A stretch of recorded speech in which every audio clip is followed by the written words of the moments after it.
오늘 추석 명절이라고 가벼운 마음으로 교회 나오셨을 텐데 1부, 2부 말씀을 전하다 보니까 설교 말씀 주제가 좀 무거워서 그리스도인의 국가관 이래서 좀 죄송한 마음도 있지만, 그러나 오늘 말씀을 여러분 잘 들으면 우리 신앙에 큰 유익이 될 줄로 믿습니다. 이게 강해 설교다 보니까 본문이 그거니까 추석 메시지보다도 이 말씀을 전하려고 하니까 잘 여러분 들으시기 바랍니다. 대통령 선거가 벌써 6개월이나 아직도 6개월이나 남았음에도 불구하고 온통 뉴스는 대통령 후보들에 대한 이야기로 가득하고 있죠.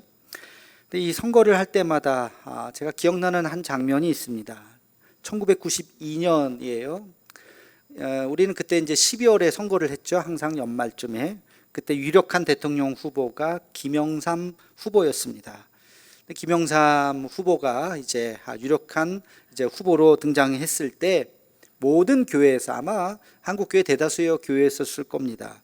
장로 대통령 만들어야 한다고 장로님들이 대표기도 때마다 하나님 청와대에서 기도 소리가 나오게 해주시고 찬송 소리가 끊이지 않게 해주시고 노골적으로 선거 운동을 막 이렇게 하는 그랬던, 아마 제가 다녔던 교회만이 아니었을 거예요. 한국 교회 대부분이 아마 그랬을 겁니다. 그래서 결국엔 그분이 대통령이 됐죠. 이명박 대통령이 됐을 때도 아마 마찬가지 현상이 일어났었습니다. 근데 제가 92년도 대학 다니던 신학생 때였는데 그 기도 소리를 들으면서 장로라는 이유로 대통령을 뽑아야 된다는 것이 과연 맞나? 이 가운데는 김영삼 대통령을 지지하지 않는 사람도 분명히 있을 텐데 이 기도 소리를 들으면 굉장히 불편하겠다 하는 생각을 예전에도 가졌던 기억이 납니다. 여러분, 기독교 신앙을 가졌다는 것이 참고사항이 될 수는 있어요. 이번에 나온 후보들도 보니까 우리 장로교 신앙, 특별히 우리 통합 측 후보도 있더라고요. 굉장히 반가웠어요. 근데 거기까지지, 그것 때문에 내가 그분을 찍는다? 그거는 결코 그것이 대통령의 조건이 된다고 생각하지는 않지요. 우리는 이런 질문을 확장해서 해볼 수가 있습니다. 그리스도인들은 교회와 국가에 대해서 어떻게 생각해야 할 것인가? 그리고 이 둘이 서로 대립할 때, 갈등을 일으킬 때는 우리가 어떻게 이 문제를 조화시킬 수 있을 것인가? 베드로전서를 썼던 AD 64년경의 시대적 배경은 우리가 잘 알다시피 로마 제국 시대였습니다. 그리고 로마 제국은 기독교에 대해서 핍박을 하고 있었죠. 그 당시 그리스도인들은 이 문제를 굉장히 심각하게 생각했던 것입니다. 핍박당하는 이 제국에 대해서 우리는 어떤 입장을 취해야 할 것인가? 당시 로마가 기독교인들을 핍박했던 이유는 크게 두 가지였습니다. 하나는 그들은 기독교를 인정하지 않았어요. 유대교는 인정했습니다. 그래서 유대인들에 대해서는 굉장히 호의적으로 대해줬어요. 근데 유대인들조차도 인정하지 않았던 아주 작은 이단과 같은 기독교인들, 로마에서 인정할 리가 없죠. 그러니까 함부로 대했던 것입니다. 그리고 더 중요한 이유는 기독교인들이 황제 숭배를 하지 않았기 때문에 그렇죠. 그 당시 로마 황제는 신과 같은 존재였기 때문에 모든 사람들이 그 앞에서 머리를 숙이고 숭배를 했어야 함에도 불구하고 기독교인들은 그것이 우상 숭배였기 때문에 황제를 숭배하지 않았죠. 그래서 미움을 받아서 그 당시에 많은 핍박을 받게 되었습니다. 자, 이런 상황 속에서 그 당시에 기독교인들은 선택을 해야 했습니다. 그럼에도 불구하고 로마 황제의 통치를 인정하고 그 말씀에 순종해야 할 것인가? 아니면 우리를 핍박하는 이 황제의 명령에 우리가 뭐하러 따를 것인가? 외면하고 따르지 않고 우리 마음대로 행동을 해도 될 것인가? 이 문제를 해결해야 했습니다. 근데요, 여러분, 이 질문은 그 당시의 질문뿐만이 아니라 오늘 우리에게도 해당되는 질문일 것입니다. 지금 이 땅의 정치, 사회 문제에 대해서 우리 기독교인들이 어디까지 관심을 가져야 하는가? 매일 우리도 청와대 앞에 가서, 광화문 앞에 가서 그렇게 해야 될 것인가? 관심을 가지고 법안 하나하나에 대해서 우리가 막 소리를 내야 될 것인가? 아니면 그거는 뭐 세상 일이고 우리는 그거 관심 없고 뉴스도 안 보고 신문도 안 보고 그냥 우리는 오직 하나님 나라, 하늘나라만을 위해서 살아야 할 것인가? 과연 어떤 것이 바른 기독교인의 국가관일 것인가 질문하지 않을 수가 없습니다. 오늘 말씀을 통해서 이 땅을 살아가면서 우리가 어떤 국가관을 가져야 할 것인지 그 해답을 얻는 시간이 되기를 주님의 이름으로 축원합니다. 자, 먼저 세상 권력에 대해서 말씀하셨던 예수님의 말씀이 무엇인가를 찾아봐야 합니다. 찾아봤더니 있어요.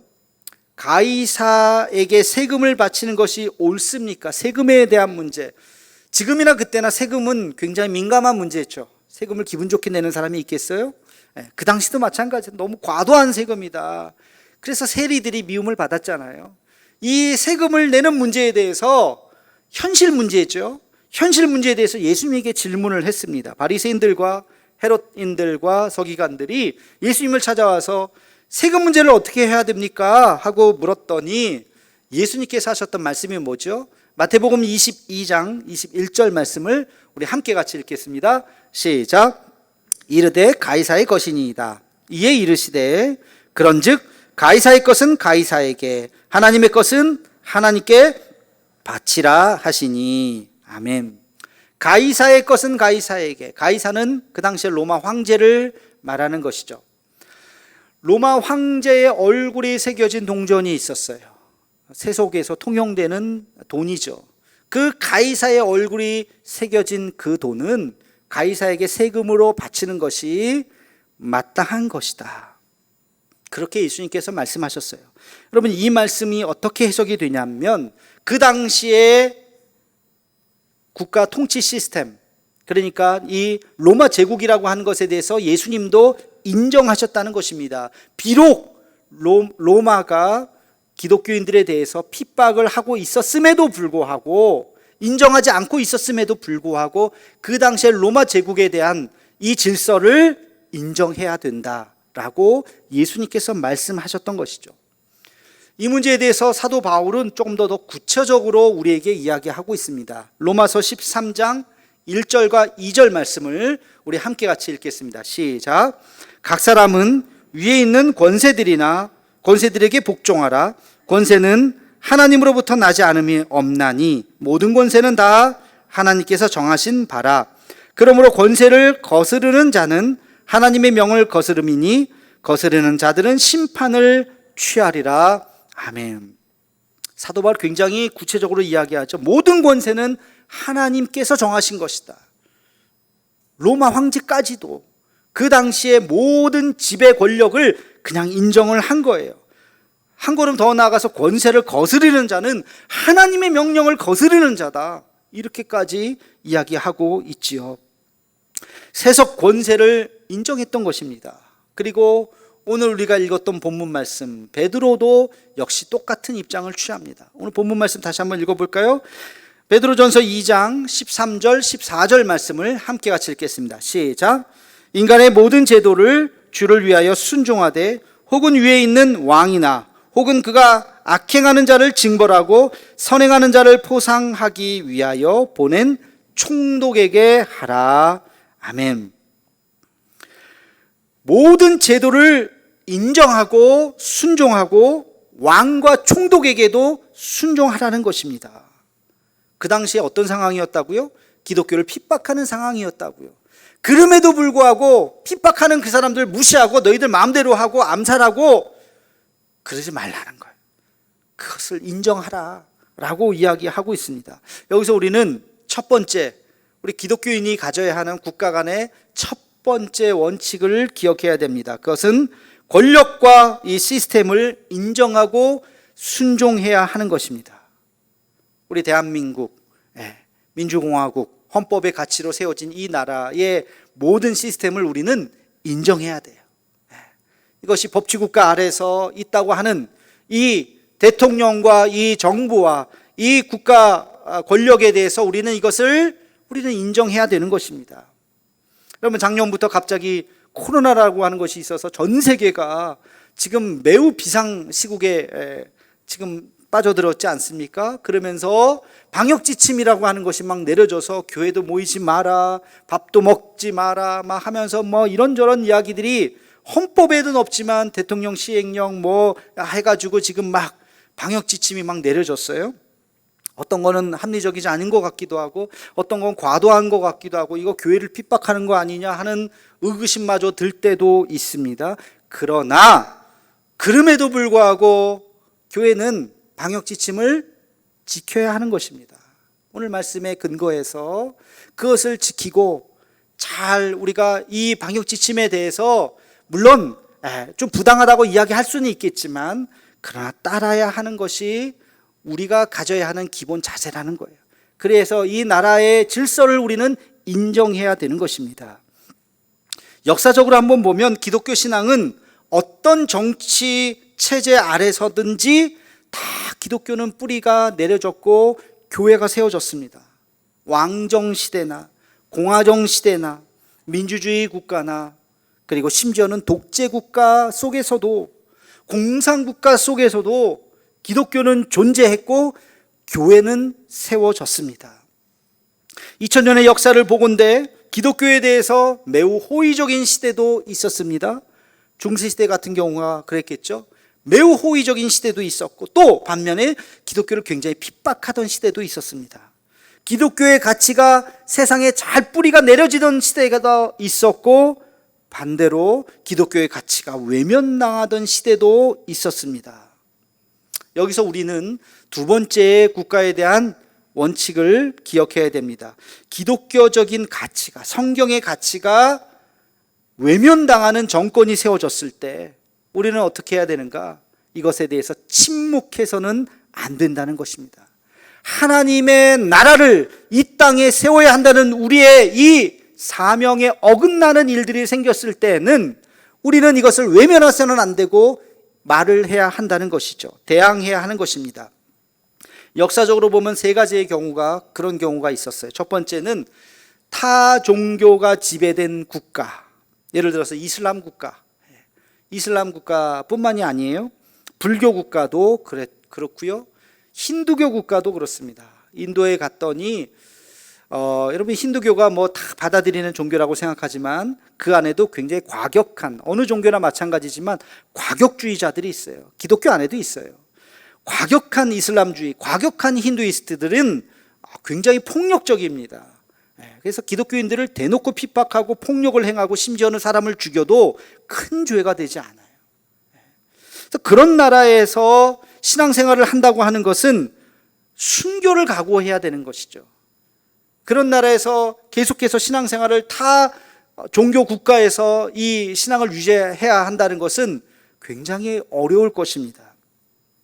그런 시대가 있고 지금도 있죠.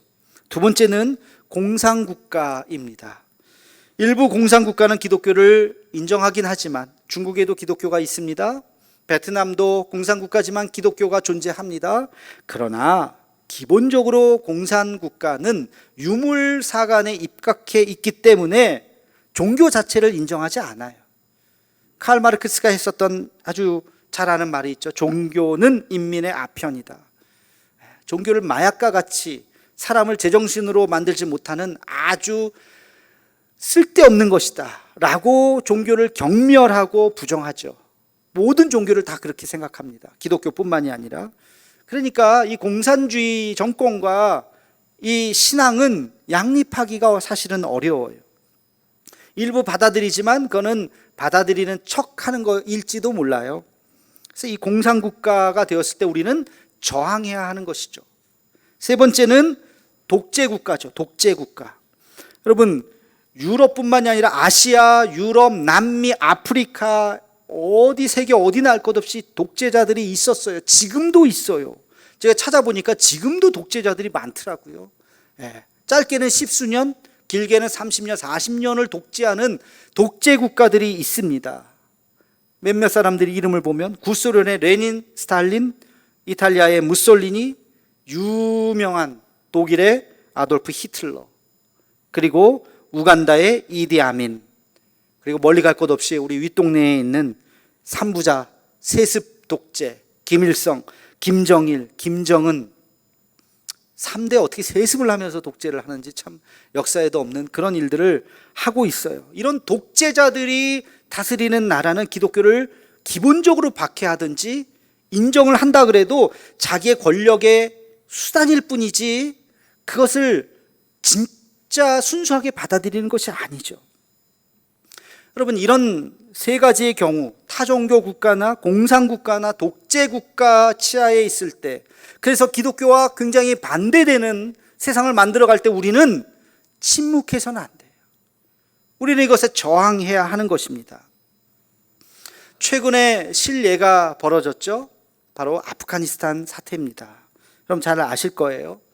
2001년 9.11 테러가 일어나서 미국이 아프가니스탄을 공격해서 점령을 했죠. 그리고 친미 정권을 세웠습니다. 그런데 그 정권이 완전히 아프가니스탄을 지형적으로도 그렇지만 다 이렇게 점령을 하지는 못했어요. 어쨌든 허수아비 정권을 세우고 미국이 옆에서 계속 도와줬는데 20년이 지나도록 이 전쟁이 끝이 안 나다 보니까 돈이 너무 많이 들고 그래서 바이든 정권이 결국에는 철수를 해버렸어요. 철수를 하는 그 순간 그 허수아비 친미 정권이 그대로 무너져 버렸죠. 그리고 탈레반, 극단적 이슬람주의를 표방하는 이 탈레반이 이 아프가니스탄을 점령했습니다.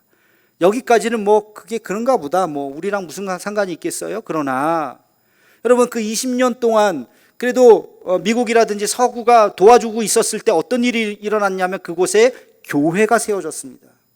아프간 사람들 중에서 예수 믿는 사람들이 나타났어요. 세례를 받고 신앙인들이 있었습니다. 근데 그들이 다 떠나버리니까 이제 탈레반이 제일 먼저 한 게 뭐냐면 기독교인들 명단을 딱 입수를 한 거예요. 대대적인 숙청이 일어나게 되었습니다. 제가 자료를 찾아보니까 끔찍한 영상이 하나 있더라고요. 저는 이 영상이 뭔가 하고 봤어요. 근데 여러분들에게 도저히 보여드릴 수가 없어요. 모자이크 처리도 하지 않고 이 영상이 돌아다니더라고요. 사진 한번 보여주시면, 무릎 꿇고 있는 사람들이 다 기독교인들입니다. 지금 기관다총을 비롯해서 총을 들고 서 있죠. 저 다음 장면이 뭔지 아시겠죠? 그냥 머리를 총으로 그냥 쌉니다. 한 방만 쏘아도 다 죽죠. 근데 한 방만 쏘지 않아요. 한 사람당 수십 발, 수백 발을 그냥 난사를 해버려요. 그게 저기 지금 동영상이에요. 저는 사진을 캡처했지만 깜짝 놀랐어요. 모자이크 처리도 없어요. 그게 그냥 있더라고요, 영상에. 근데 저 영상 밑에 기사가 있어요. 글을 썼어요. 아프가니스탄 사람들이. 선교사님이 그것을 번역해서 올려놨습니다. 제가 한번 읽어드릴게요.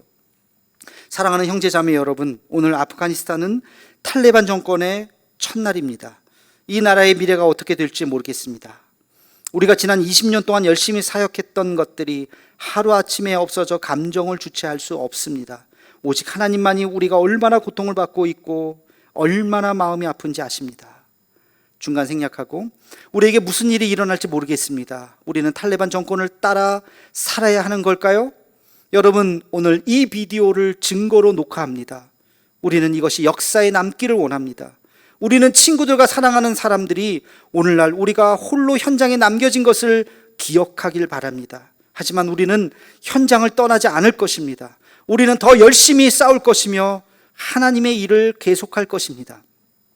우리 중 한 명이라도 남으면, 우리 아이들이라도 남으면 부탁이 있습니다. 그들을 혼자 두지 말아 주십시오. 그들을 버리지 말고 잘 보살펴 주십시오. 가슴이 아픕니다. 이 영상이 하나님의 은신처 아래에서 여러분에게 닿기를 바랍니다. 감사합니다.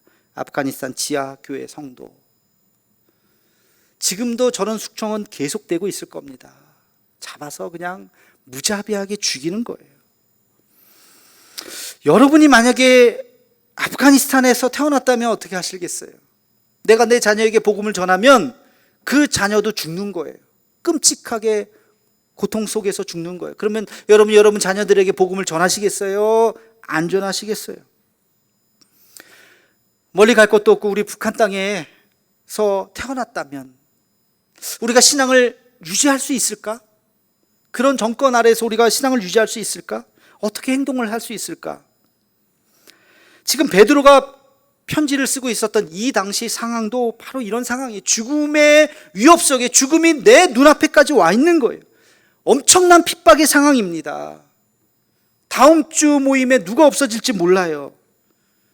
다음 세대에게 복음을 전해야 할지 멈춰야 할지 머뭇거리고 있는 거예요. 여러분 2000년 전은 인권 이런 것도 없어가지고요 정말 잔인하게 죽였어요. 정말 잔인하게 죽였어요. 십자가 처형뿐만이 아니라 살가죽을 벗겨서 죽이고 톱으로 쓸어서 죽이고, 지금은 그게 안 될 거야 아마. 모르겠어요. 그 당시는 뭐 인권 개념이 없었기 때문에 얼마나 잔인하게 죽였는지 몰라요. 자, 이런 상황 속에서 우리의 신앙을 지켜나간다고 하는 것, 이런 통치 아래에 있을 때 우리가 어떻게 할 수 있을지 두 가지를 기억하시면 좋겠어요. 하나는 역사의 주관자는 하나님이라는 생각을 가져야 합니다. 여러분, 하나님의 역사는 악과 대항하는 역사입니다. 우리 현실 속에는 악이 있어요. 악한 세력이 있고 기독교에 반하는 세력이 존재합니다. 하나님께서는 하나님의 사람들을 통해서 악한 세력을 몰아내고 하나님의 거룩한 공의와 사랑으로 이 세상을 만들기를 원하시는 것입니다. 이 과정이 하루아침에 일어나는 것이 아니에요. 쉽지 않습니다. 고난과 고통의 역사가 있어야 하는 것입니다. 여러분, 핍박과 박해가 끔찍하고 없었으면 좋겠지만, 그러나 그 시간들을 통해서 하나님의 나라가 확장되는 것입니다. 복음이 닿는 곳마다 어떤 역사가 있는지 아세요? 순교의 피가 뿌려진 거예요. 복음이 닿는 곳마다 순교의 피가 뿌려졌습니다. 우리가 지금 이렇게 좋은 성전에서 편안하게 에어컨 바람 밑에서 예배를 드리고 있지만, 이 한반도에 처음 복음을 전했을 당시는 핍박의 시대였어요. 순교의 피가 뿌려졌습니다. 수많은 사람들이 목숨을 걸고 복음을 전하다가 죽어야 했던 것입니다. 그 순교의 피 속에 교회가 세워졌던 것이죠. 성경에도 그렇잖아요. 스데반이 돌 맞아 죽었어요. 사도 바울이 목이 잘려서 죽였어요. 이 글을 쓰고 있었던 베드로도 십자가에 거꾸로 매달라 죽었습니다. 여러분, 수많은 초대교회의 성도들이 그렇게 다 순교의 피를 뿌렸던 것입니다. 그런데 그 죽음이 역사의 끝이 아니죠. 하나님께서는 그 순교의 피로 말미암아 기독교의 역사를 새롭게 쓰기 시작했던 것입니다. 우리는 하나님의 이 큰 역사의 흐름을 바라볼 수 있어야 돼요. 예수님께서 십자가에 달려 그렇게 힘없이 돌아가셨을 때 거기서 끝난 것이 아니에요. 그 십자가의 그 놀라운 사건이 2000년이 지난 오늘 세계를 뒤덮지 않았습니까?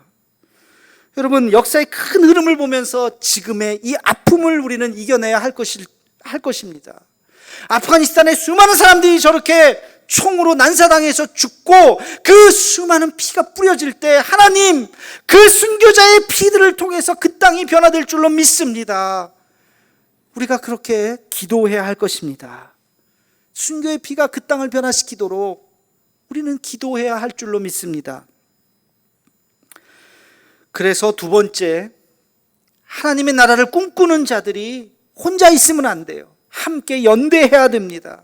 함께 네트워킹 해야 됩니다. 서로를 위해서 기도해야 됩니다. 서로가 하나가 되어야 하는 것입니다. 누군가가 어려움에 빠져 있으면, 그래서 그 사람이 소리조차 지르지 못하고 있다면 옆에 있는 사람이 대신 소리 질러줘야죠. 도와주세요! 도와주세요! 여기 사람이 죽어갑니다.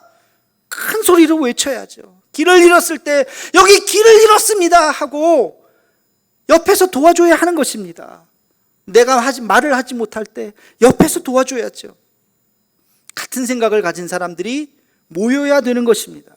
한 사람의 외침은 주목받지 않을 수도 있어요. 사람들이 모를 수 있어요. 그러나 100명이 모이면 큰 힘이 되죠. 1000명이 모이면 무시할 수 없습니다. 10,000명이 모이면 세상을 바꿀 수 있습니다. 여러분, 악한 세력 하나님 앞에 굴복하게 되어 있습니다. 악한 세력이라고 해서 영원하지 않습니다. 공산주의 정권도, 그 소련도 70년 만에 무너졌어요. 독재자들 영원할 것 같지만 아니요, 한 세대 지나면 그들도 무너집니다. 대제국이라고 말했던 그 엄청난 강대국도요 100년 넘도록 유지되는 나라가 별로 없어요. 그러나 하나님의 나라는 영원할 줄로 믿습니다. 하나님의 교회는 영원한 것입니다. 우리는 함께 같이 연대하고 함께 같이 기도하고 하나님의 뜻이 이 땅에 세워지기를 우리는 함께 눈물로 기도해야 할 것입니다. 그 생생한 예가 100년 전 이 땅에서 일어났잖아요. 100년 전 이 땅에서 무슨 일이 일어났나요? 1919년 3월 1일 무슨 일이 일어났습니까? 만세 운동을 했잖아요. 대한독립 만세 운동을 했지 않습니까? 한 사람이 한 것이 아니에요. 한 사람이 했다면 누가 주목하겠습니까? 그냥 지나가는 한 사람이 했나 보다. 근데 수많은 교회가 네트워크가 되어서 한 사람이 아니라 수천 명, 수만 명이 한 지역이 아니라 전국에서 태극기를 들고 대한독립 만세를 외쳤던 것입니다. 그 연대와 연합이 세상을 변화시켰던 거예요. 물론 1919년 3월 2일 날 우리나라가 독립한 것은 아니에요. 만세 운동 때문에 독립한 것은 아닙니다만 그 힘과 그 에너지가 농축되어서 결국엔 우리는 나라를 되찾게 되었던 것입니다. 그래서 그날의 희생, 그날의 헌신, 그날의 그 외침을 우리는 얼마나 자랑스럽게 여깁니까? 전 세계가 3.1 운동을 했던 이 민족이라고 우리는 얼마나 자부심을 느낍니까? 특별히 교회를 통해서 일어났던 수많은 그 운동을 통해서 한국교회는 부흥했던 것이고 오늘 우리는 이 자리에 있는 것입니다. 다시 한번 우리가 말씀을 정리해 봅시다. 기독교인들이 국가에 대해서 갖는 자세 한 5가지 요약할 수 있어요. 첫째는 세속 통치를 인정해야 돼요. 타종교 국가나 공산정권이나 독재정권이 아니라면 정책에 대해서 실수할 수도 있고 잘못할 수도 있고 그것에 대해서 이 정권에 대해서 우리는 인정해야 됩니다. 그러나 두 번째, 타종교 국가로 가거나 불교 국가로 가거나 우리나라가 이슬람 국가로 가거나 공산정권으로 가거나 독재정권으로 간다 그러면 이것은 기독교의 성경에 반하는 정권이기 때문에 우리 기독교인들이 가만히 있을 수가 없죠. 항거해야 됩니다. 외쳐야 하는 것입니다. 세 번째, 기독교에 반하는 정권이 들어섰을 때 우리는 역사의 주관자이신 하나님을 바라봐야 하는 것입니다. 그리고 네 번째, 우리는 함께 같이 연대해야 되는 거예요. 나 혼자가 아니라 이 뜻을 함께하는 사람들. 그래서 개교회주의에 빠져서는 안 되고 우리는 노회를 구성하고 총회를 구성하고 기독교 우리는 연합회를 구성하는 거예요. 포항에도 있죠. 포항 기독교 연합회라든지 성시화라든지 우리는 우리 대도교회를 다니고 있지만 그러나 우리 교회만이 아니라 기독교의 연합. 그래서 성경의 가치를 꿈꾸고 이 나라를 그렇게 하나님의 거룩한 도성으로 만들기를 원하는 우리가 함께 같이 네트워킹을 해야 되는 것이에요. 그리고 마지막 5번째, 하나님의 카이로스적인 시간에 우리는 함께 행동해야 되는 것입니다. 대한독립 만세를 외쳤던 100년 전에 자랑스러운 우리 그리스도인들처럼 우리도 억압과 독재와 핍박과 고통이 있다면 이것을 외면해서는 안 되고 외쳐야 하는 것입니다. 그래서 이 성경의 가치가 하나님의 가치가 이 땅에 사랑과 공의와 치유와 회복과 평화가 이 강산에 넘치도록 우리는 이 일을 사명으로 받아야 하는 것입니다. 예수님께서 가르쳐 주신 기도, 뜻이 하늘에서 이루어진 것 같이 땅에서도 이루어지이다. 이 땅을 하나님의 나라로 만드는데 우리는 한 마음이 되어야 하는 것입니다. 북한 땅도 가만히 있으면 안 돼요. 우리가 지금 갈 수는 없겠죠. 그러나 분단 70년이 넘었는데 우리는 여전히 가슴에 품고 그 땅에 여전히 있을 수 있는 그리스도인들을 위해서 우리는 기도하고 무너졌던 그 교회가 다시 세워지기를 위해서 우리는 기도해야 되는 것입니다. 그리고 이 대한민국의 불평등과 억압과 갑질과 차별이 사라지고 하나님의 공평과 정의가 세워지도록 우리는 한 마음이 되어야 하는 것입니다. 자랑스러운 이 대한민국을 우리 다음 세대들에게 넘겨주고 자랑스러운 우리 그리스도인들의 이 자부심을 우리 다음 세대들에게 넘겨주어야 하는 것입니다. 그리고 우리의 기도가 여기에서만 그쳐서는 안 되고 북한 땅과 아프가니스탄 신음하고 있는 그들을 위해서, 미얀마에 신음하고 있는 그들을 위해서, 또 우리가 잘 알지 못하지만 지금도 독재와 또 공산정권과 그 밑에서 신음하고 있는 그들을 위해서 우리의 기도는 멈춰서는 안 될 것입니다. 기독교와 국가의 관계를 깊게 고민했던 프란시스 쇠퍼라고 하는 신학자가 있습니다. 그가 이런 말을 했습니다. 기독교가 위협받는 상황에서 기독교인들은 결코 침묵해서는 안 된다. 억압받는 사건을 외면한다면 기독교는 무의미한 신앙이 될 것이다. 여러분, 불의의 세력 앞에서 우리는 먼저 기도하고, 두 번째 연대하고, 세 번째 행동해야 됩니다. 하나님의 나라가 이곳에 임하기를, 그리고 기독교를 적대시하는 세력들이 사라지고 오직 사랑과 공의가 넘치는 우리나라, 온 세계를 만들기 위해서 우리가 함께 같이 기도할 수 있는 우리 모두가 되기를 주님의 이름으로 축원합니다. 기도하겠습니다. 사랑의 하나님, 이 땅에 하나님의 나라가 완성되기를 간절히 소망합니다. 그러나 아직도 악한 세력들이 있어서 기독교를 핍박하고, 그리고 불평등과 억압과 착취로 인해서 수많은 사람들이 신음하고 있습니다. 하나님, 우리가 외면하지 않게 하여 주옵시고, 이 일을 위해서 기도하게 하여 주옵시고, 하나님의 나라가 이 땅에 이루어지기를 꿈꾸며 아름다운 대한민국, 아름다운 온 누리를 다음 세대에 전해줄 수 있는 우리 모두가 되게 하여 주시옵소서. 예수님의 이름으로 기도하옵나이다. 아멘.